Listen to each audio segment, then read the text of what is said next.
আজ চললাম মটরকালী বাড়িতে মায়ের পুজো দিতে। এত সুন্দর একটা ওয়েদার পাবো ভাবতে পারিনি। আজ পুজোটা দেবো রিজা আর ওর বাবার নামে। হ্যাঁ, কি হচ্ছে? কি কি কি কি বৃষ্টি পড়ছে? বৃষ্টি জল? হ্যাঁ, জল তো। মন্দিরে পৌঁছে দেখি ঠাকুরমশাই সবে বসেছে, জোগাড় যন্ত্র করছে। রিজা আর মাও বসেছে। আমি আমার ফুল প্রসাদ সমস্ত সিঁদুর ধূপকাঠি সব ঠাকুরমশাইকে দিলাম। কিছুটা জোগাড় যন্ত্র করতে ঠাকুরমশাইকে সাহায্য করলাম। আর ওই দেখো কি সুন্দর নমো করছে। মা কালীকে আজকে খুব মন ভরে পুজো দিয়েছি, অনেকক্ষণ ধরে পুজো দিয়েছি। সব শেষে পুজোর পর একটু ঠাকুরের কাছে আশীর্বাদ নেব। আর রিজাকে দেখছি জানালার বাইরে থেকে মাকে দেখছে, যতবার ততবার করে প্রণাম করছে।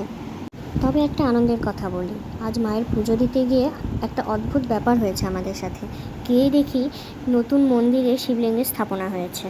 আর একটা কথাও শুনলাম 11 জুলাই মায়ের স্থাপনা হবে নতুন মন্দিরে, নতুন জায়গায়। দিলাম তো দারুণ খবর।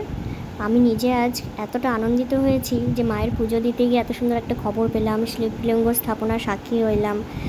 এর থেকে আনন্দের ব্যাপার আর কি হতে পারে।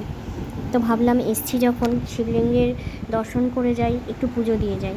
এই রইল শিবলিঙ্গের একটু পুজো দেওয়ার মুহূর্ত। আমাদের পুজো দেওয়া হয়ে গিয়েছে। আরও থাকতে ইচ্ছে করছিল, কিন্তু উপায় নেই, বাড়ি ফিরতেই হবে। আজকের ওয়েদারটা এত সুন্দর ছিল, পুজোটাও এত সুন্দর হয়েছে। এক কথায় দিনটা দারুণ কেটেছে। আশা করি আপনাদের সবার দিন ভালো কাটবে। সবাই ভালো থেকো, সুস্থ থেকো। সবাইকে থ্যাংক ইউ।